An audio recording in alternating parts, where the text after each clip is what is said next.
Hey everybody, welcome. Dave and myself decided to get together and do this quiet little breakdown because Thuram has signed for Juventus, and we kind of want to break it down on our interpretation of where he's going to play in a Monta style system. Also, kind of giving you guys we're made some mock lineups with some targets to see, hypothetically if they all go through, where would he ideally play, and kind of some comparisons to what he has with other players in Serie A and some other players in general to I don't want to say to drive hype, but also to kind of paint the picture of what he's going to do because I think we both don't believe that he's going to be utilized the same way that he was being utilized at Nice. I think it'll be a lot better per se for what he's going to do here, just because of the quality that's around him. But here to co-host with me is German Dave. How are you? I'm great, man. A great performance by the best striker in world football today, by Alvaro Morata, man. Playing striker, midfielder, defensive midfielder, man. Great performance overall. Congratulations for Spain for reaching the Euro finals, man. Final, yeah. Deservedly, by the way. The best Yeah. team, the best and most beautiful playing team, like actually made it there. And by the way, to all the nerds that want beautiful football out there, they played one half of a great, beautiful, free-flowing football, and a second half of pure pragmatism, defending it. Morata being a defensive midfielder over there, and yeah, the best mix basically made it to the final, man. I'm excited. Can't wait until we drop that video that we're gonna film. We're gonna be filming a super video, all three of us Oh plus yeah. Misak too. We're gonna break down the evolution of footy and see how tactics and systems have altered the international scene. But I digress. Here we're gonna break down a little bit of some Thuram numbers that we got from FREF, FBREF, as we like to call it. So kind of giving you a little bit of some comparisons just to kind of give you the idea, right? So Thuram isn't kind of like he's more of an 8, a box to box 8, or you could say a dribbling 8. Because there's passing 8s and then there's dribbling 8s in theory. Just going off of here for his offensive capabilities, a very, very great offensive midfielder. Very contributes very well to the offensive game here in the higher percentiles. And for his age, these numbers are pretty impressive. Obviously, it's not, world class at that age. It's not Yamal. So unfortunately, if you were hoping for a Yamal-esque player, there is only one of one. Maybe Nico Williams is a close second. But overall, I think it's great, right? Like, for example, I think the big thing when you're looking for, especially in Juve's midfield that we've lacked over the last 5-6 years, is if you look at his progressive carries and his successful take-ons, 93 as a box-to-box midfielder, that's pretty damn good, which means he's able to take on defenders and relieve pressure whenever you're being pressed. He's able to win one-on-one battles to do that. The only thing that you would have as a concern, and I doubt, really, to be honest, is his defensive work rate, which I'm not concerned with. And German Dave will also kind of chime in on this one as well, too, because you're not going to really be asking him to make like defensive saves. You're more so expecting him to press, but not really to do kind of Locatelli-esque defensive duties. Yeah. Nope, I think we're in an agreement there. I think his main task will be number one offensively, and we will get into everything in detail, of course. Offensively, win the ball back quickly, shared to one of the to Douglas Luiz, who will be his midfield pivot. I think, or we think, alike, and with Koopmeiners up front. So his task will be pressing, winning the ball back, pushing it maybe a little bit with a couple of dribbles, and he can absolutely do that. And then basically let Koopmeiners and Luis do the offensive creating. Yes, exactly. And when you're looking at the comparisons too, and it's kind of ironic, right? Where his number one comparison is Mkhitaryan through statistics and performance wise.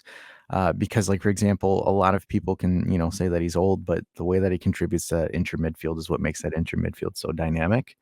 So I think, like, for example, this is kind of ironic, right? Where he is heavily compared to Mkhitaryan. And I do think that uh, Thuram has a higher ceiling because of his age, so I think he could do excitingly well.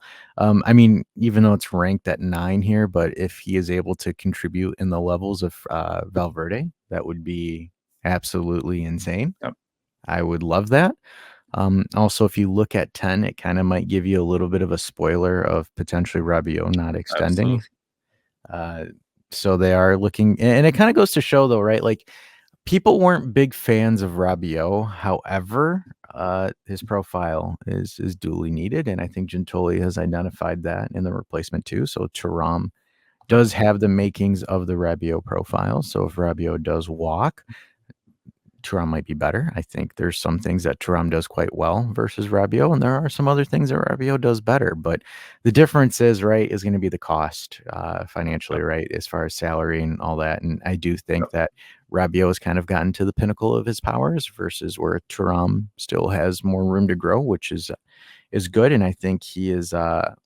As I like to say, I think Thuram is a three-way player versus Rabiot, where he's kind of 1.5 to 2 ways per se, as Yep. far as contributions go. But overall, I think it's a great move for 20 million. I think it's a steal, right? Because, like for example, again, the price tag last year was 50 to 60, and now again, Juve got a little bit of a luck of the draw when it comes to him not extending. So, I think it's a great move.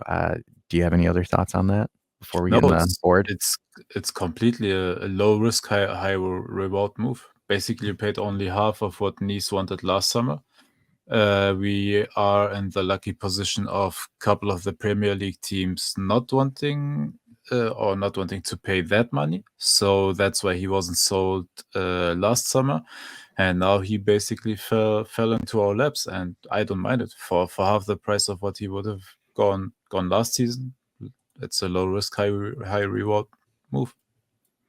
Absolutely. So I'm going to pull out the board. We're going to go over some anticipated lineups. This is more so going off of what we have on the market, right? What we're linked to. If every target goes through, this is what we're thinking that we might line up with. I've seen some lineups where people are thinking of doing a flat 4-3-3 or a deep line 4-3-3. I don't see it. I don't see it being tactically plausible, but so the players that we chose were your back is going to be Cambiaso, Bremer, Todibo, and then Danilo is the right back for the time being. And then our pivot for the two is going to be Thuram, Dougie Luiz. I used 18 as his Brazilian number. And then Koop Myers, Yildiz, Dusan, and to contrary of many popular belief, because the news is saying that Juve and Jadon Sancho are pretty close to completion. So we're going to throw Sancho in at the wing spot. One of the things that we're thinking of more so tactically, right, is I Yep. think with Thuram's versatility, obviously, I think if he plays the left, I think he's going to be covering this shape here more so. So the idea is in the 4-2-3-1, Thuram is going to facilitate play with Cambiaso and the left winger, which at the moment is Yildiz.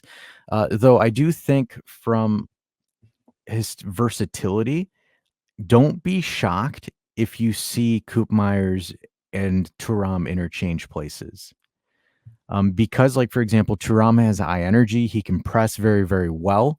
When it comes to doing a high pressing style that Mota likes to do, Mota really, really likes interchangeability between his 10 and his 8. Yep. So being able to interchange with Koop Myers, because Koop Myers is a better passer, better facilitator on the ball. Yep. However, Thuram isn't half bad himself either.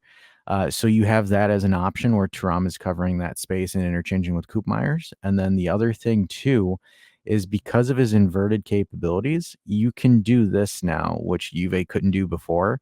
You can send through balls out wide here with Thuram, and then Douglas Luiz, if he has the ball, has the ability to send through balls out here.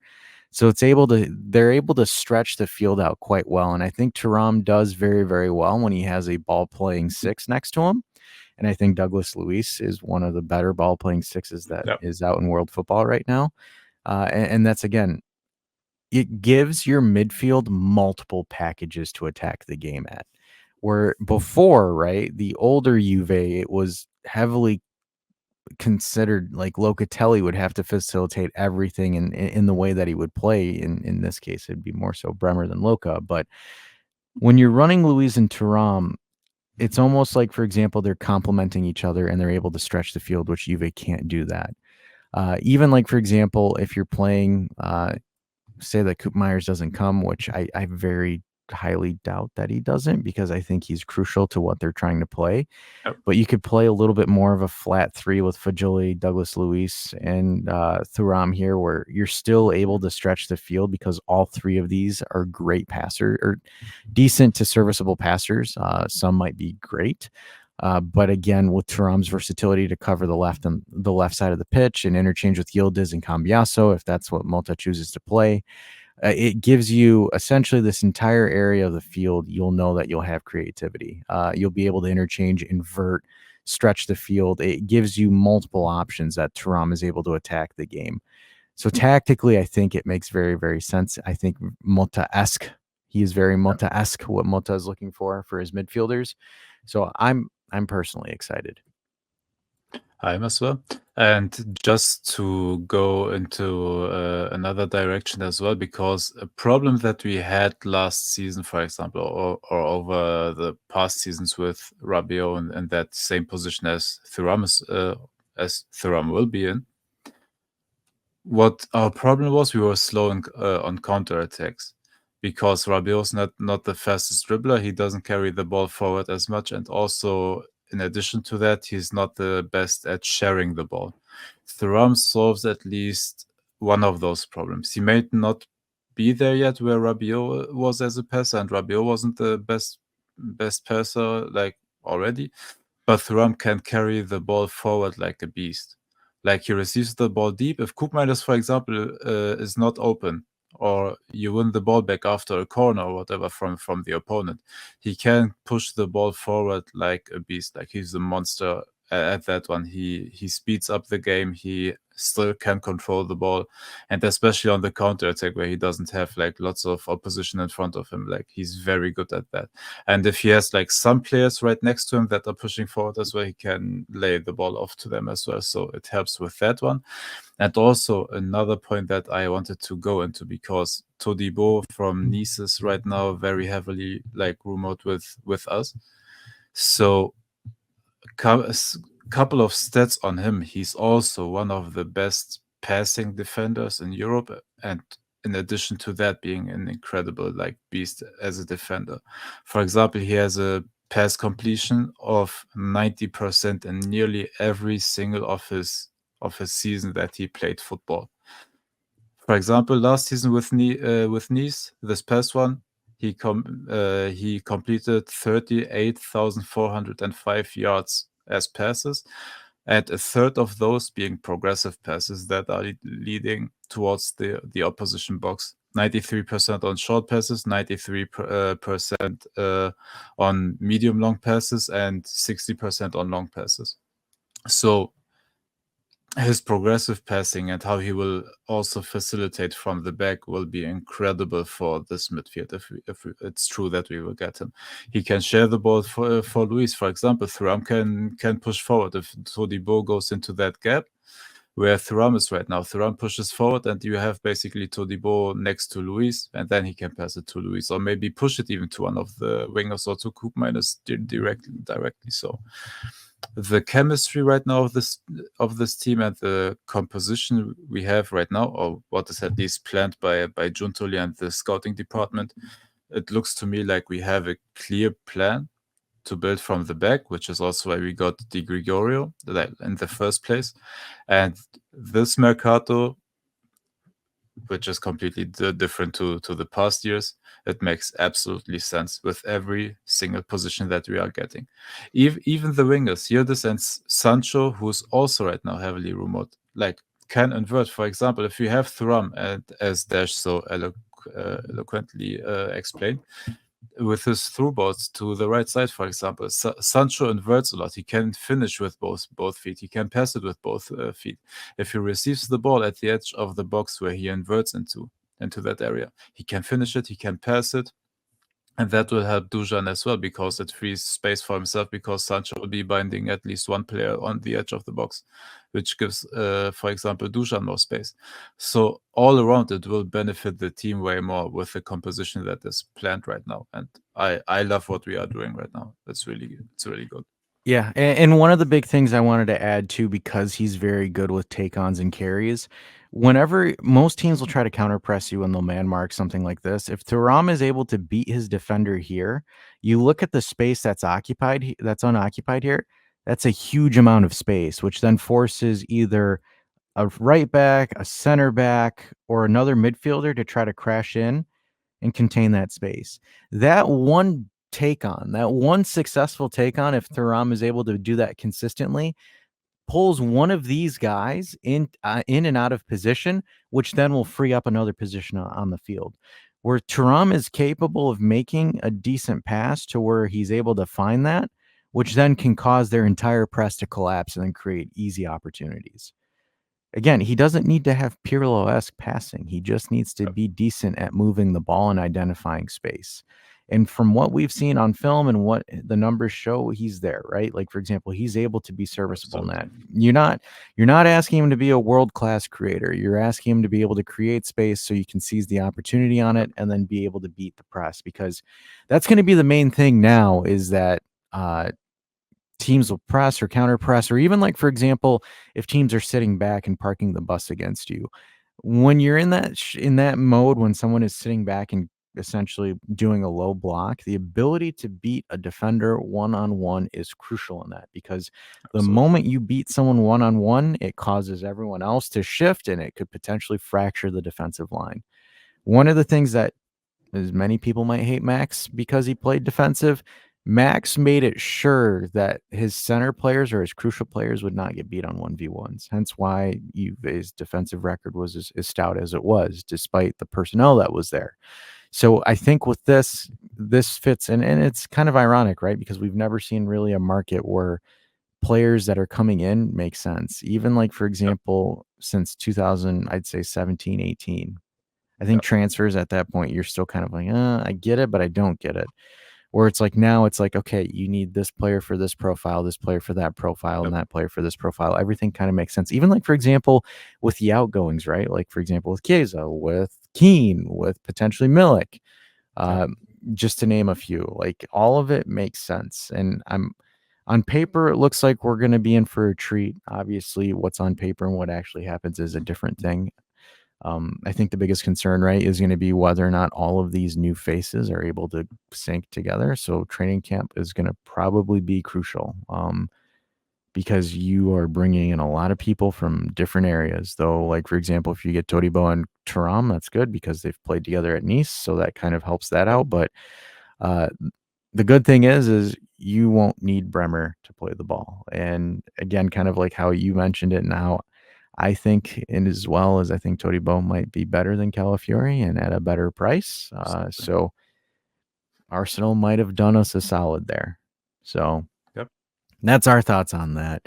Uh, Obviously, guys, like and subscribe if you haven't. I know these videos, the pre-recorded videos, have a pretty good reach as far as what we normally do. Obviously, we always do live shows on Wednesdays and Saturdays, and we also cover Formula One as well. Jeremy, Dave, do you have any closing thoughts before we go home? no, I just want to tease something because here in German Dave right here will go to one of Juve's preseason game in Germany versus Nuremberg. And I try to cover as much as I can about that game. Maybe do some tactical breakdowns and make my notes and everything. So if you want to some in-depth analysis on that one, I will be in this stadium in Nuremberg, Germany, and cover stuff for you. So There we go. join, We'll get like and subscribe, and don't miss it. Yeah, we'll bring you some on the field content, guys. All right, everybody. We'll catch you because we're going to be filming a really juicy video at some point this week. So we'll catch you in on the next one.